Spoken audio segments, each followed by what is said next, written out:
morning everyone. Today we will discuss about the chapter matter in our surrounding. In last video I have told you about what is matter and which type of matters are around us. Now today I will tell you about the characteristics of particles of matter. I have told you in last video that matter is made up of particles and that particles are atoms and molecules. So listen very carefully and please go through your NCERT book also. The characteristics of particles of matter. First characteristics, these are very small. Yes, these particles are very small, means atoms and molecules are very small that one cannot see them with the naked eyes. हाँ बेटा, ये जो particles होते हैं जिनकी मैं बात कर रहा हूँ एटम्स एंड मॉलिक्यूल की, ये इतने छोटे होते हैं कि उनको हम ऐसे ही नहीं देख सकते। जैसे अगर मैं बात करूँ एयर में बहुत सारी गैसेज हैं, आपने बचपन से पढ़ा होगा, छोटी क्लासेस में आपको टीचर ने बताया होगा air is a mixture of gases, air is a mixture of gases, आपने ये सब पढ़ा होगा। तो उसमें मिक्सचर ऑफ गैसेज का मीनिंग ये होगा कि एयर के अंदर बहुत सारी गैसेज हैं जो अलग अलग कॉम्पोजिशन में रहती हैं, ठीक है, अपना अलग अलग उनका परसेंटेज है। जैसे आपको पता होगा सबसे ज्यादा 78% नाइट्रोजन होती है, तो हमको क्या नाइट्रोजन दिख रही है? नहीं, ना ही हमको कार्बन डाइऑक्साइड दिख रही है।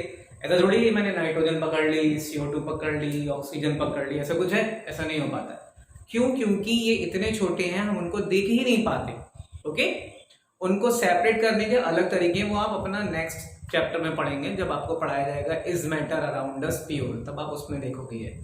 तो फिलहाल अभी हम यहाँ पर ये देख रहे हैं These are very small। इनकी फर्स्ट कैरेक्टरिस्टिक्स है, इनकी ये पहली कैरेक्टरिस्टिक ये particles of matter means atoms and molecule की।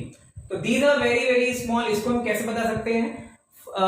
आपके घरों में डेटॉल हो सकता है, डेटॉल होगा, आजकल तो होगा वैसे भी। तो डेटॉल को अगर आप एक बकेट लें और बकेट में थोड़ा पानी मतलब उसमें फिल कर लीजिए और उसको फिल करने के बाद उसमें 2-3 ड्रॉप जब हम बकेट में डालते हैं तो पूरी बकेट में स्मेल आने लगती है उस डेटॉल की।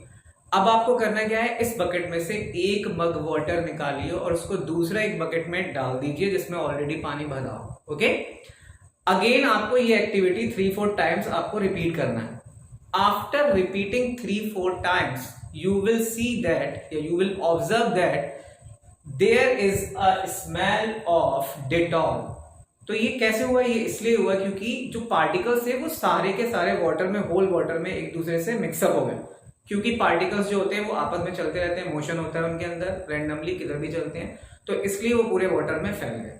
फैलने के बाद इसलिए उनकी स्मेल हमें डिटेक्ट होने लगी। और उसके बाद जब हम बार बार इस चीज को हम कैरी फॉरवर्ड कर रहे थे, इसको जब आगे बढ़ा रहे थे, हर एक बकेट में ये चीज ले लेकर जा रहे थे, तो तब भी 3-4 टाइम्स या 5 टाइम्स भी होने के बाद भी उसकी स्मेल आती रहती है। इसको अगर आप लेबोरेटरी में होंगे स्कूल के अंदर तो आप देखेंगे पर्पल कलर के कुछ क्रिस्टल्स होते हैं।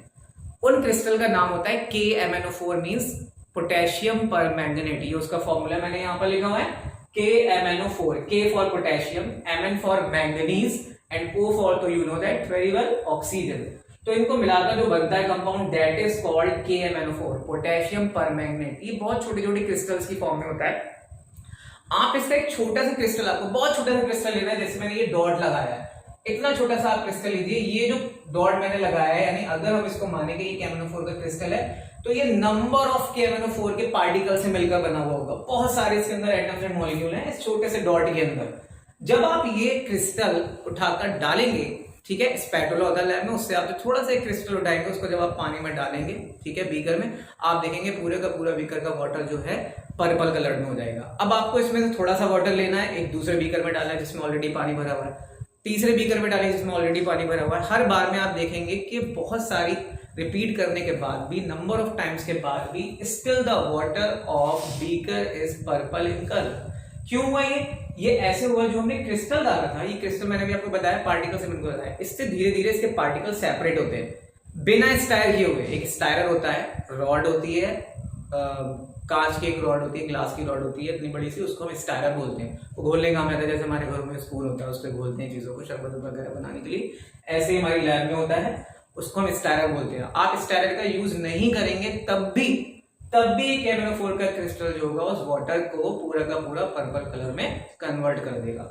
और ये एक्टिविटी रिपीट करने के बाद भी ऐसा होता रहेगा, ये पर्पल कलर में हो जाएगा। तो अब आई होप आपको समझ में आ गया होगा कि ये पार्टिकल बहुत छोटे छोटे होते हैं। Next, they have intermolecular spaces. Yes, मैंने भी आपको बताया था मैटर जो होती है मॉलिक्यूल्स और एटम से मिलकर बनी होती है, इनके बीच में स्पेसेस होते हैं। जैसे यहाँ पे मैंने दिखाया भी है, सॉलिड में स्पेसेस बहुत कम होता है, नेग्लिजिबल होता है। लिक्विड में स्पेस थोड़े ज्यादा होते हैं सॉलिड से, एंड गैस में सबसे ज्यादा स्पेस होते हैं। ये आपको जूनियर क्लासेस में आपने देखा होगा, आपके टीचर ने आपको बनाकर भी दिखाया होगा इस तरह से कुछ, ठीक है। तो इनके बीच में जो ये स्पेस है, इन्हीं स्पेस को नाम दिया गया है बीच बीच में, इसलिए नाम पड़ गया इंटरमॉलिक्यूलर, यानी मॉलिक्यूल के बीच बीच में स्पेसेस है, इसलिए इनका नाम पड़ गया इंटरमॉलिक्यूलर स्पेसेस।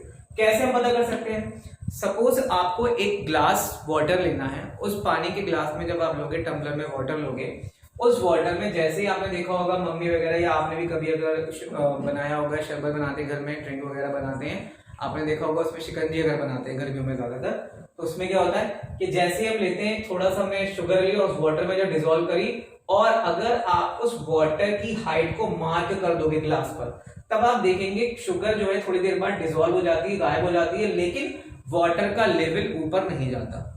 क्यों नहीं जाता? क्योंकि वाटर के मॉलिक्यूल्स के बीच में जो स्पेसेस थे, उन स्पेसेस में जाकर ये शुगर के मॉलिक्यूल जाकर एडजस्ट हो जाते हैं।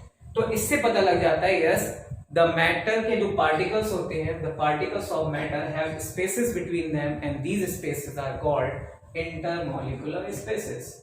Now the next is number third point is they continuously move। yes, जो पार्टिकल होते हैं मैटर के, वो मूव करते रहते हैं। आपने देखा ना, एयर चलती है और बहुत सारी गैसेज हैं, हवा चलती है, तो बहुत सारी गैसेज हैं, तो वो सब भी मोशन में एयर के अंदर। ओके, इसी तरह से अब कैसे वाटर में शुगर भी कैसे डिसॉल्व हुई, क्योंकि वाटर के मॉलिक्यूल जो थे वो शुगर के मॉलिक्यूल को हिट भी कर रहे होंगे इधर उधर, इस तरीके से शुगर जाकर एडजस्ट हो गई।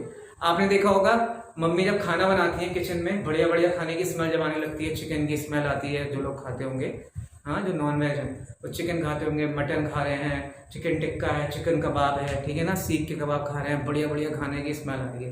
आई होप मुंह में पानी आने लगा होगा।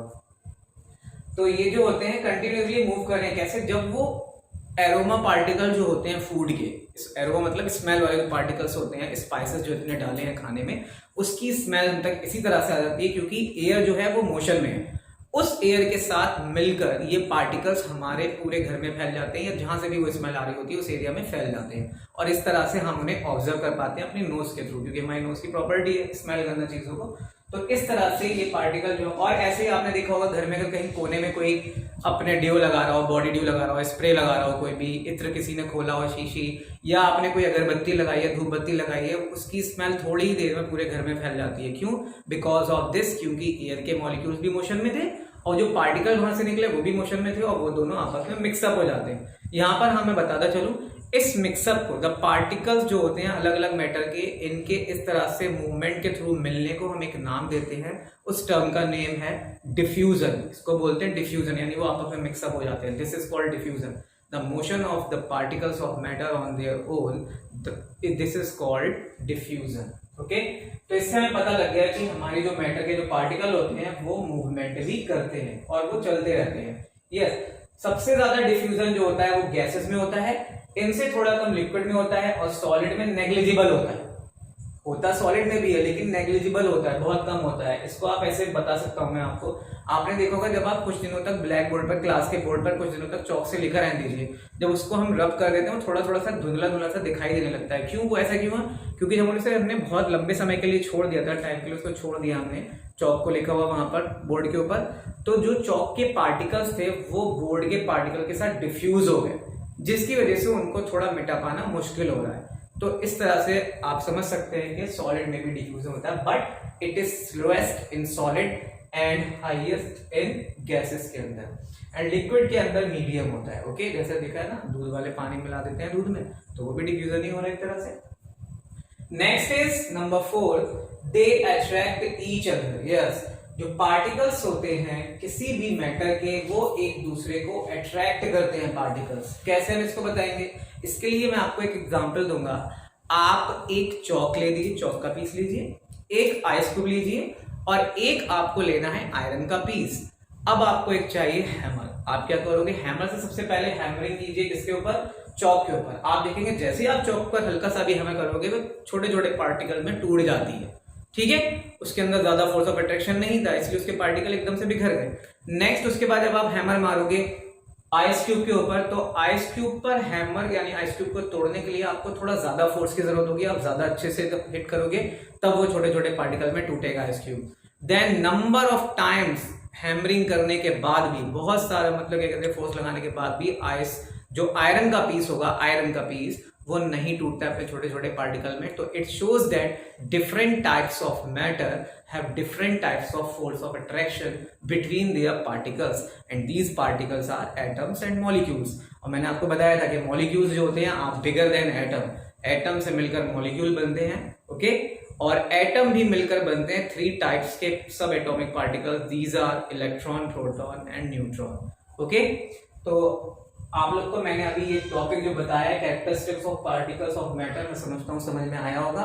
इसको आप अच्छे से देखिएगा ये वीडियो, और कोई भी अगर कंफ्यूजन हो तो डिस्क्रिप्शन में जाकर आप कमेंट वगैरह कीजिएगा, क्वेश्चन पूछिएगा, या मेरे पर्सनल नंबर पर आप लोगों के पास है, उस पर जाके आप मुझसे इसके थ्रू इसके लिए क्वेश्चन पूछ सकते हैं, okay. Thank you, stay safe and stay at home.